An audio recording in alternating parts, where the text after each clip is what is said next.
then the question in my mind is, okay, is there something actually tangible that can be measured? Is there something that we can actually quantify that's happening that affects the human nervous system in some way, or your state of mind? And I think the answer is probably yes.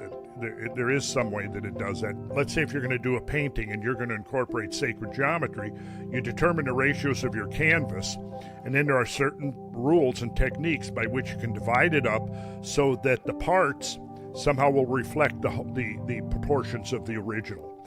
And that seems to be key in many different manifestations of sacred art and architecture and things around the world, is that particular relationship.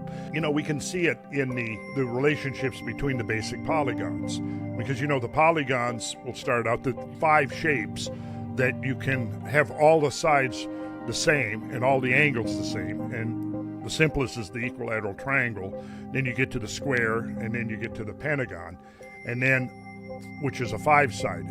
And then, of course, if you go to the 6-sided, you're just basically repeating. That's a repetition of equilateral triangles.